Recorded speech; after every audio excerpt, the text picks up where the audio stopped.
This is Jerry Day, your wartime reporter, with a special wartime report to help those who don't think we're at war to catch on that we are. The reason you may not have noticed the war is that World War III is not a bunch of soldiers attacking each other. That's the Ukraine war. World War III is what they call unconventional warfare, as is described in this book, Unrestricted Warfare, written by two Chinese military strategists. This book describes how to destroy and take over a country without actually attacking them with guns. This new war is killing as many people as any other world war, perhaps more, but it kills by famine, cyber attacks, financial disruption, supply chain disruption, biowarfare, media capture and misinformation, environmentalist fanaticism, social and moral decay, and random takedowns of critical infrastructure. This current war has all the propaganda, censorship, and misinformation of any other war. The first piece of misinformation is that there is no war. Another big piece of misinformation is that nobody is using weather to make war. When you hear about droughts, floods, hurricanes, massive crop losses due to, quote, unusual weather, that is not an accident or coincidence. That is weather war. By using a combination of geoengineering, which is atmospheric spraying of metallic particles, and weaponized electromagnetic bombardments, China, Russia, and the United States and other industrialized nations are destroying each other's food production, economies, and commercial infrastructures all over the world. This is World War III, and it is on now, and it has been going for many years. Weaponized weather has been deployed for over 30 years, and it's now perfected to the level where it is doing serious damage globally. If you have seen any shortages at the stores, it is not some accident or misguided public policy. It is because we are at war, and the wrong people are controlling that policy somehow. The evidence of war used to be shooting, bombing, invasions. Nowadays, war looks different. It looks like pandemics, lockdowns, programs of highly destructive health policies. These things are acts of war designed to inflict maximum damage on global populations while avoiding the high costs and risks of conventional war making. They are killing us, we are killing them. We are just doing that in different ways than in past wars. This is not a war of army against army. It is a war of billionaires against civilian populations. Billionaires control governments, so government is just another weapon of war against civilian populations. Yes, your own government can and has been turned against you as a weapon. Do not be confused. The term climate change is wartime propaganda. Any honest and competent climate scientist knows that 96% of the climate is controlled by the sun. 3% of the climate is controlled by volcanoes and wildfires, and less than 1% of the climate is controlled by human activity. There is nothing that humans as individuals can do to change the climate for better or for worse, short of a global nuclear holocaust. If all humans vanished tomorrow, the climate would not change more than 0.1%. And all humans are not going to vanish tomorrow. So the amount we can change the climate is somewhere far less than 0.1%, even if we had the most crushing environmental laws in history. But the weather is changing in very mysterious ways that are tailored to specifically destroy agriculture. Weather has been weaponized. Someone is deliberately changing weather to hurt somebody. China, Russia, the USA, and other countries have refined the techniques of atmospheric spraying and electromagnetic bombardment to cool and heat the atmosphere, to cause it to expand and contract in targeted areas, and to move and change weather patterns in a way to ravage any country's agriculture and food supply. Do you think that knowing that technology exists, those countries would not use it against each other or have not been using it for decades? That is simply naive. They have been using weather modification against each other for many years. and they are now getting very good at destroying agriculture over broad geographical areas. It takes very little disruption to the weather to destroy agriculture. The weather war is real. The idea that carbon is bad is not real. Carbon, we are told, is a pollutant, a toxin which destroys the atmosphere and changes the climate. Those are lies. Carbon is plant food, and without a lot of carbon in the atmosphere, we don't get to have plants.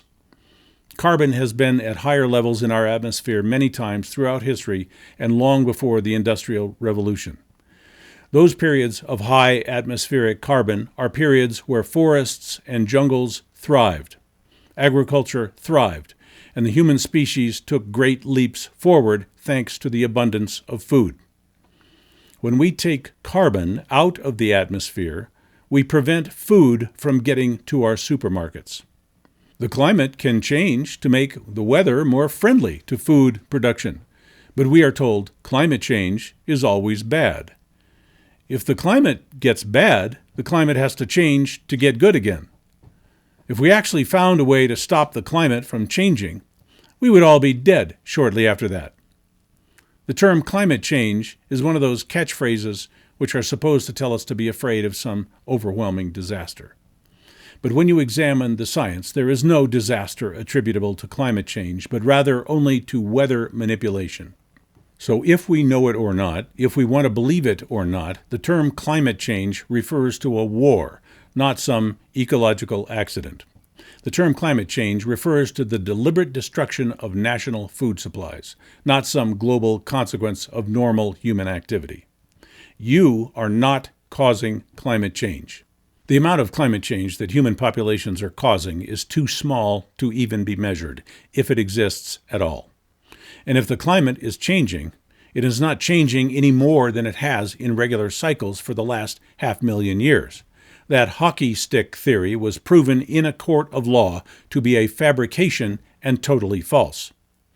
Climate change is caused by technological modification of weather by narrow interests for the purpose of destroying their enemy's food supply. That food supply destruction is being done by many countries against each other.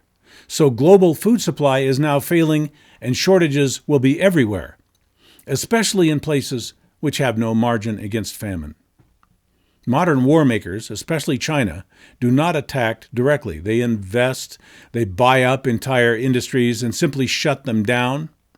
They buy up media and spread bad information, like telling everyone to lock down. But by far the easiest way to damage a nation is with its weather.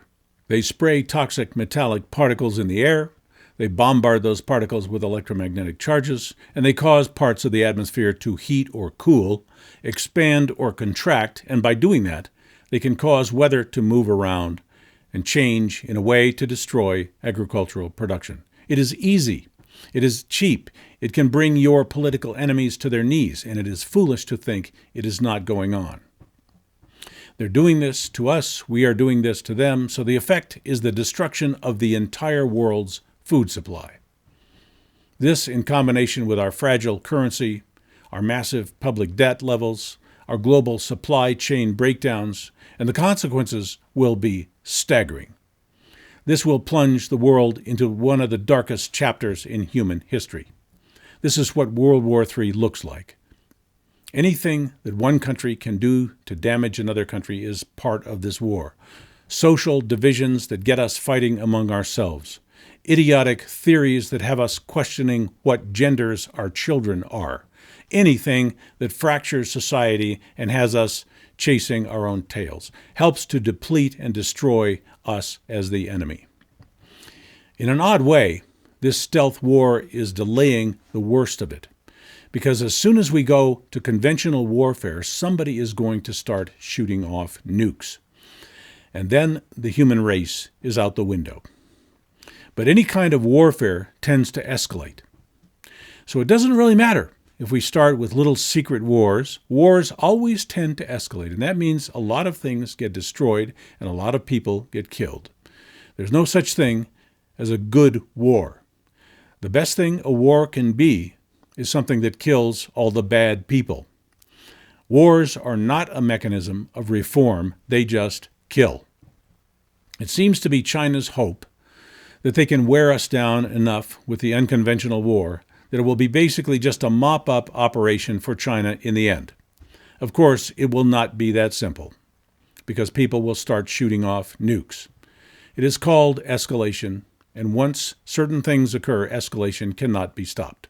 Before it is too late, we may be able to de-escalate, but we will have to recognize that weather is weaponized. Climate change is a wartime propaganda term, not an ecological crusade. The sun and the volcanoes have not done anything to drought and flood the major industrial nations' agricultural regions.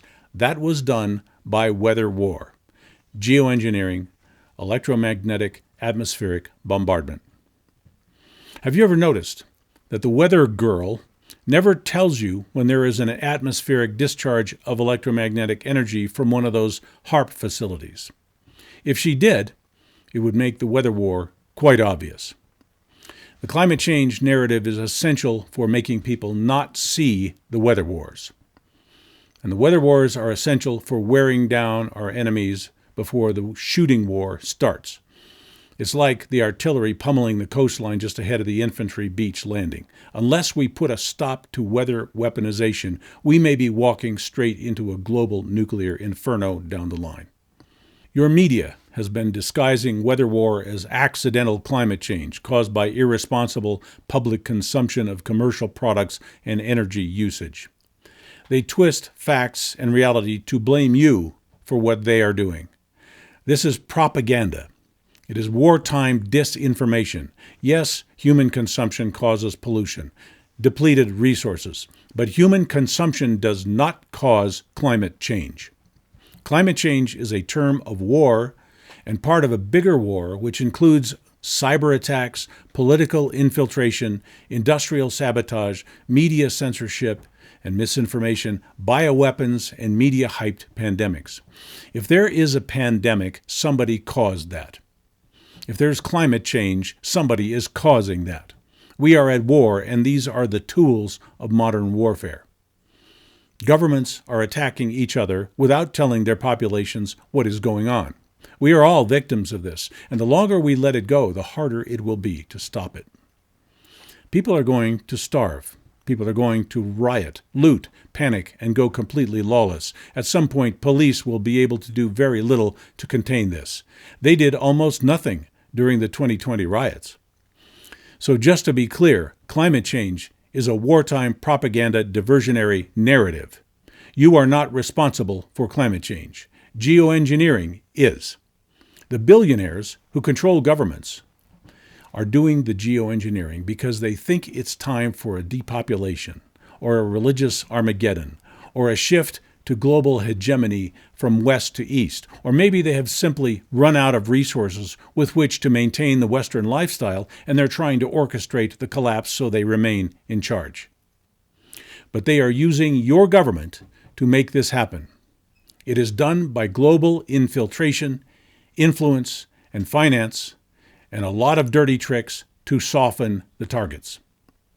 It is not a climate problem, it is a central power problem. It is now a war problem, and if we want to survive, we're going to have to learn how to fight this war. We have to learn to see where the war is being fought today, in the weather, the droughts, the floods, the pandemics, the computer hacks, the sabotage of food distribution and railroads, the propaganda and censorship, and all this is about to go bigger very soon. One thing is certain, we will not be able to fix this if people refuse to see that there is a war going on. In a war, the people who survive are those who grow food, become self-reliant, form community, fight off thieves and poachers, and avoid being plundered by the state. It takes time to put all that together. So the people who survive are not just those who do those things, but who do them early. Please support these videos by visiting our sponsor page at preparewithjerry.com for our top quality, long-term storage emergency food. We work with the nation's top supplier, which has delivered several million orders to homes just like yours. And we do mean long-term storage. With one order, you have emergency food lasting up to 25 years, as near as your closet or pantry. These food kits can get you and your family through any difficulties that may lie ahead. We update preparewithjerry.com regularly with seasonal discounts and special packages. Having food storage at hand is more than insurance. It is peace of mind. Go to preparewithjerry.com. preparewithjerry.com.